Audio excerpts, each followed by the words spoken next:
Hi, everyone. This is Holly McLaughlin from CBU. Thank you all for joining us tonight for our informational meeting about our Stormwater Grants program.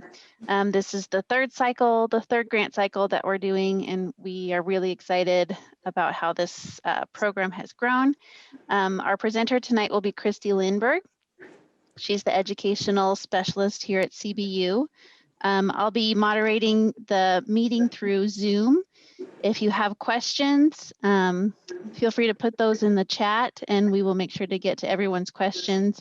And if you can't get to the chat, then you should be able to do the raise hand function so that I can unmute you and you can ask your question yourself. All right, Christy, I will turn this over to you. Thank you, Holly. I'll go ahead and execute the share screen.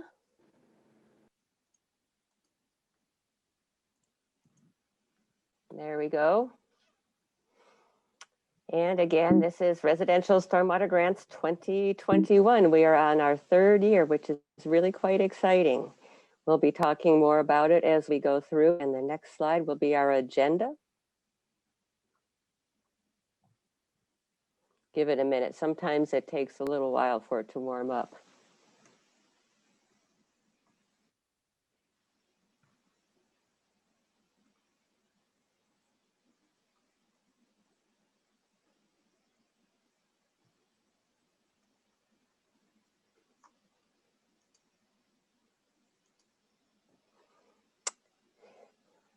And I think that we do have a few other folks here from CBU that are joining us. We have James Hall and Chris Wang. Thank you for joining us tonight. Again, we are in our third year, and we're going to be talking a little bit more about watersheds as we move through this process, as well as the past couple of years. We'll do a little rundown on those so that you get more of an idea of what we're going to be looking for in your applications. And we ask also that we have you submit a letter of intent. That just really kind of helps with early coordination. And then after that, the application. And then we'll be talking about the question and answer session. And then we will adjourn. Nice picture of a storm there, storm drain there. Again, the letter of intent, that is optional. And it's due almost a couple of weeks from now, February the 1st, that's a Monday by 5 p.m. We'll be talking more about that as we move through the process. And then also the applications are due about a month after that on Monday, March 1st, 2021 by 5 p.m. Kind of nice that they're coordinated like that. And this year, something new. Last couple of years, we had them submitted by email. Now we've upped our game a little bit and are looking to do everything online at this address, at the main grants address, which is bloomington.in.gov/utilities/stormwater/grants. And if you miss anything here, don't worry. We're going to be putting the presentation up on the same grants page afterwards.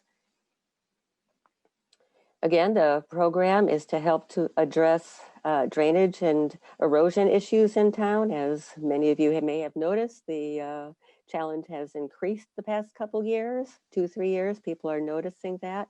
So we've developed small grants in order to help bridge that gap. This year, we have $70,000. As we started out in 2019, a little history here. We started out with $35,000, and that was able to fund a number of grants. And there were 4 rain gardens, and we had driveway culverts, kind of a mix of different pest management practices, dry creek beds, ditch stabilizations, and so on and so forth. Those ranged in between, say, $500 to $5,000. Last year, again, $70,000. We had 50 applications. It's becoming a very popular program, as you might imagine. And they totaled 275, just a little north of that. We were able to fund 16 of those projects. And 8 of them, we should note, were in what are considered census blocks that were designated as low to medium income.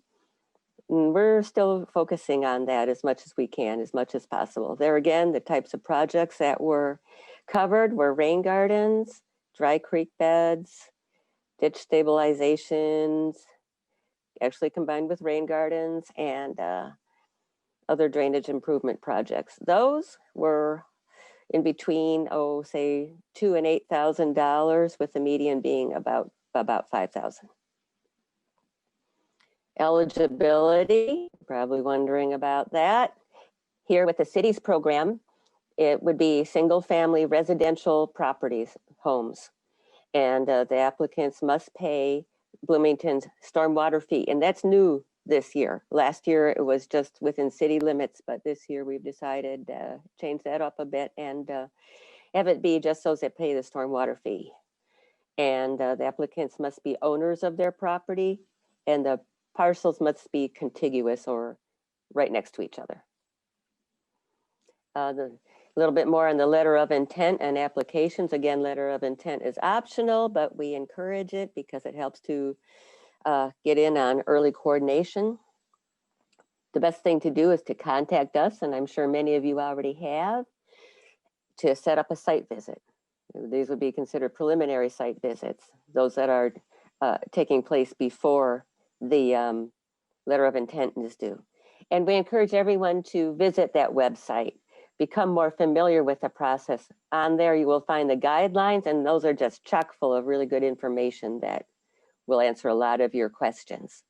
And then choose a contractor. We do have a contractor list that we update, and they will ask you to provide a bit on your information, yourself, project information, description of existing conditions, and a description of the proposed project. There again, these are all submitted on online forms this year at that same website.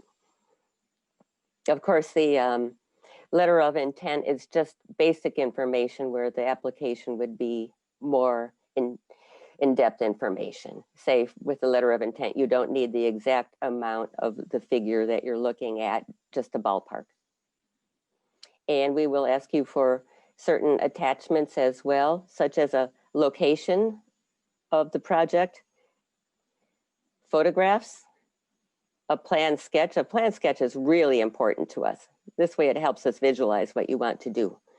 And then the cost estimate, again, with the letter of intent, just a ballpark, but for the actual application, we'd like for you to be as exact as possible. And a little bit more on choosing a contractor. Are they licensed and bonded? Are they insured? Do they have drainage experience? Ask for examples too. It really helps. Maybe go and visit a few of their sites, projects that they have done, and ask for references. Talk with the people that they've worked with. After all these applications are in, we will go through 2 different review processes. One is internal and one is external. That should take a month or so. And then we will notify people of the projects. Well, first of all, they need to be approved by our board. And you will then need to sign a grant agreement. And as we move through the process, we will be inspecting the sites. And all payments need to be made in arrears. We prefer that the contractors send us the bill. You can pay it in advance too, if you wish, but it really kind of helps us all out if we pay the contractor directly. And we do have a fact sheet for them that they will have as well on how to do this. And then after that, there will be a 5-year maintenance plan. We will be needing to inspect each one of these sites at least once a year. And you're probably wondering, well, what exactly is stormwater? Well, it's basically water that flows over land from, comes from either say rainfall or more recently snow melt. Basically, it's before it enters our natural waterways. And as we mentioned earlier, times are changing out there as far as our climate is concerned. We are getting more frequent and intense rainfalls punctuated by longer periods of drought. And Who all here remembers February 7th, 2019, a couple years ago? It was a memorable day. Okay. And of course, our mayor has taken note too. As climate change makes stormwater challenges more frequent and severe, the city is committed to working with property owners to control flooding and mitigate future damage in environmentally responsible ways. And we truly can make a difference, all of us together. What we do is we ask for people to work with their neighbors. The more people that are submitted on an application, the better. We ask that at least one person be the main contact, but then you can list all the other neighbors with you. And we do have other programs that can help with this challenge as well. Storm drain marking, adopt a drain. If you're interested in adopting a drain near you, let me know. I also oversee that project, and we can get you set up there. And of course, residential stormwater grants. And we're working on a video series for homeowners and contractors as well.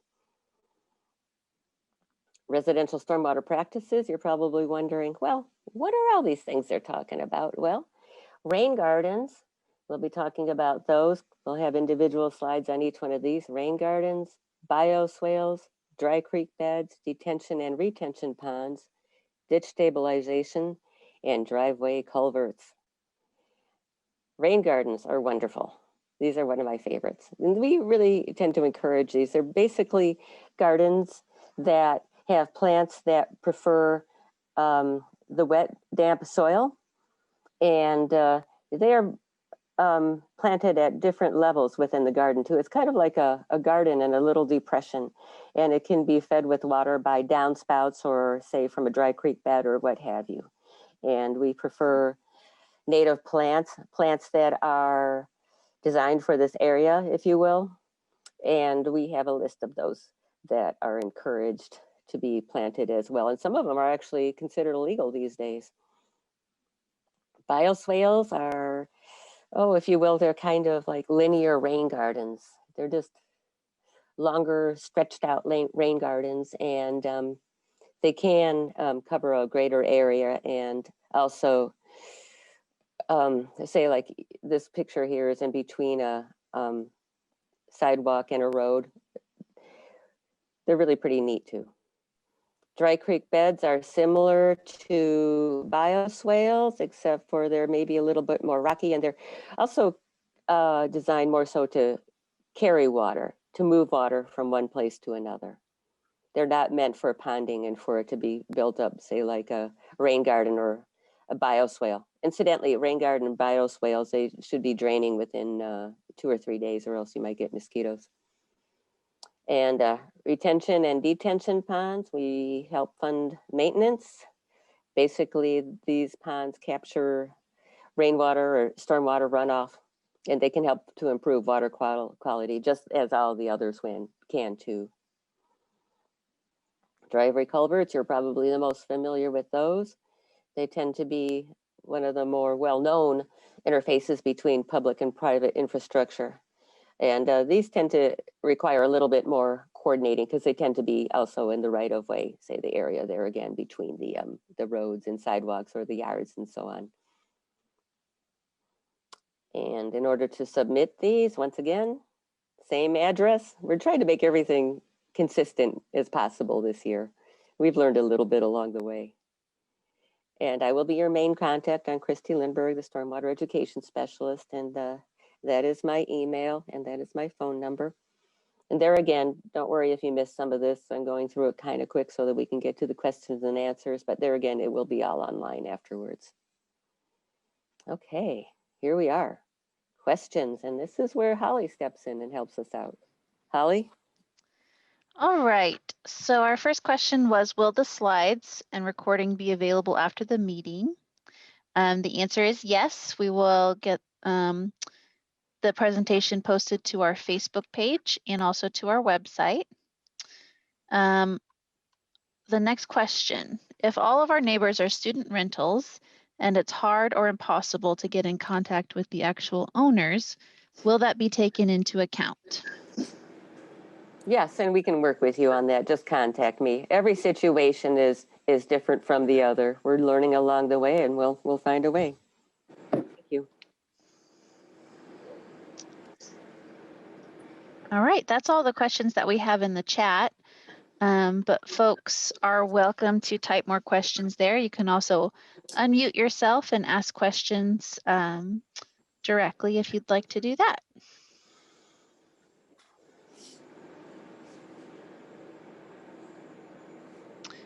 What does contiguous parcels mean? Next to each other, basically. Yeah, it's kind of a big word for being next door, or in the front of your house, in the back of your house, across the street, just so that they're next to each other. And Christy, is that a requirement or is that just one of the factors? It's Well, as long as a they're- factor. It's a factor yeah. in if like the one person had said, they may have trouble getting their neighbors involved. If the more people you can get involved in that line of the stormwater infrastructure, the better your chances are, the higher rated within the committee and the technical review you will be, because sometimes you'll just create another choke point. So we don't want to do that. And, if we fix one project that may be upstream or downstream, it may not fix the whole thing. So we don't want to spend money doing that. We would rather try to get more neighbors involved and work together to kind of fix the whole stream of the issue. Right. We're trying to cover bigger and bigger areas. That's really what that's all about. Basically, areas that flow into one another, because one property usually just doesn't have its own, although sometimes it does, stormwater challenge, but it's usually related to others that are around it. So the more that we can cover, the better. All right. At the moment, rainwater just drains from my front garden down onto the road, but there is a storm drain just over the road. Is there a way of somehow connecting the runoff from this side of the road to the storm drain? That's a possibility. I would suggest to contact me so I can go out and meet with you and do a site visit so we can see exactly what's going on there. And I actually encourage that of everybody, to contact me so that we can take a look, because there again, everything is different, everything is unique. And so it just helps with earlier coordination.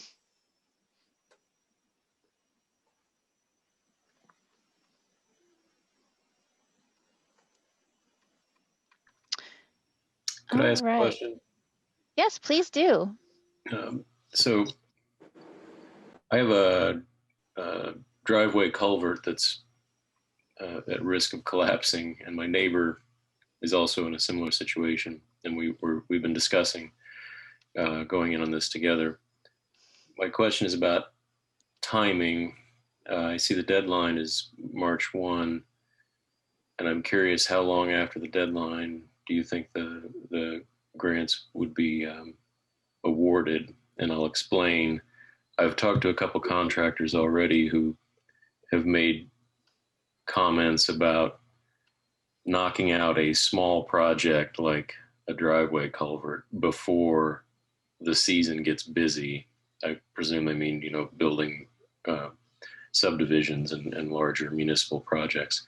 So I'm a little concerned about, setting something up, waiting until, I don't know, mid-March, April, whenever, and then finding out that these guys have moved on to do something else. Mm-hmm. Understandable. Last year, it took us about 6 weeks to move through the process, all three of the approvals. So we're expecting about the same this year, maybe a little bit less. Of course, last year was the first time we had to do everything virtual too. So but we're kind of on top of that game now. So I'd expect it to take a little bit less time. Great, thanks. You're welcome. We've also started a good month earlier too. So we're in good shape. We're in pretty good shape there. All right, Christy, what information would you like in the contact email, such as name, place, ideal times, etc.? That's all on the applications. On the application, it's all listed there on both the letter of intent. They're talking about, yes, they're talking about sending you an email for coming for a site visit. Yes, just your name, your kind of frame of reference that may work for you for a visit. and Christy will reply back to you with a phone number that you can call to set up a time. But generally, your name and your address of where you're at, so that we it's can pretty easy. Start looking at it from our GIS system on a map.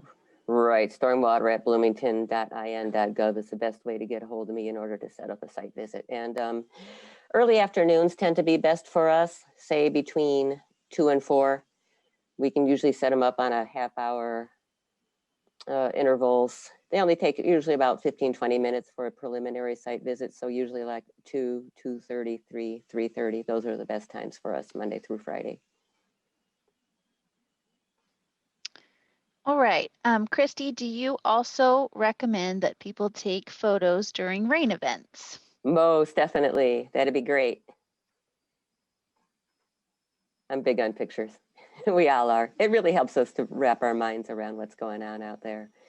And so does the site visit, as you can imagine. I mean, even if it's raining, we'd be happy to come out.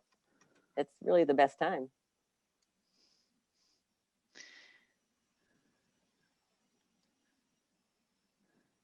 All right. As of right now, I'm not seeing any other questions or comments via the chat.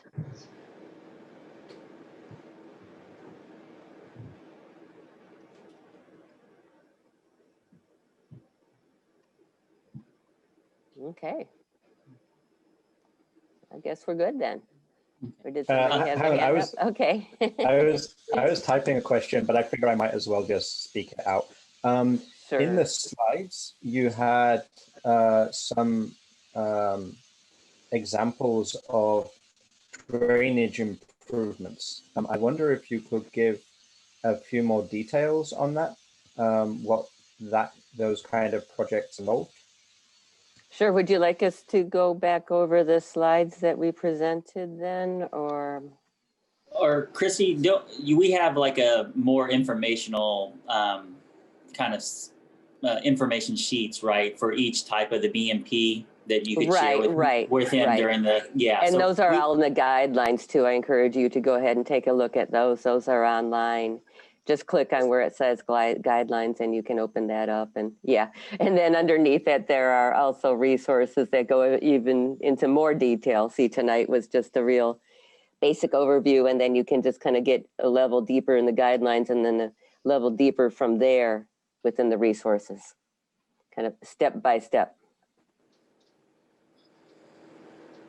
And eventually, like I say, we'll have videos. It's a growing program. Pretty exciting, really.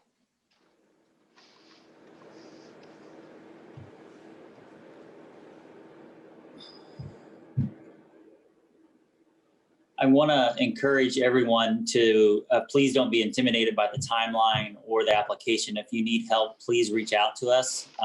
We really want to encourage anyone and everyone to apply, no matter your ability to apply for grants or to do this.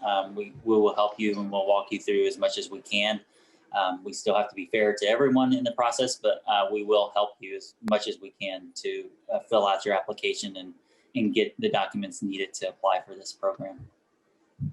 Right, it's not as intimidating as it may sound. Also, when we meet for the site visit, that is a great place to ask questions, and it's just kind of a little bit more of a natural flow when you're on one-on-one instead of trying to figure out what's going on in a Zoom meeting. But this is how we need to do things these days. Last year we were able to be in person, but this year I think times have changed a little. That we're fortunate to have this. I'm not seeing any questions. Okay, well, I say Annette had some questions. Okay. Well, yeah, my name is actually Sandy Elsner. I'm on my sister's computer. Sorry. She's helping me with the Zoom. No problem. Christy, we've already met, but I do have a couple questions. You did a site visit, I think it was early December. So I do have a lot of information, but I am working on the letter of intent. I still have not heard anything from the city of Bloomington on the storm drain that's in the back of my house. And I don't know if I should contact them or if you've heard anything. You had put in a work order, I believe you said. Okay, Well, I we'll don't take know, a look but at I'll- that. We'll see where that is. Yes, okay, I Okay. do remember that situation. So yeah, I'll get back Okay, with you yeah. on that and we'll see Okay, where great. things are. And Sandy, if All you'll right, send thanks. an email reminder to us to that stormwater@bloomington.in.gov with the address Okay. of the complaint, I'll make sure we check up on that. Okay, the email that I have for Christie, was that what I use? Is that what That'll I've been work. using, Yes, Christie? that'll Okay, work. awesome. Thank you. Okay.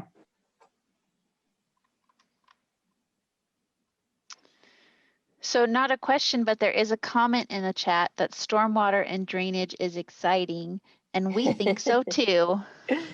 Yay! Thank you. Yeah, we do too. This is just a great program because it brings together public and private. And I think this is, it's time that we all work together and tackle some challenges that are out there. And it's all new to us. And we're excited to move forward on it and do even greater things in the future.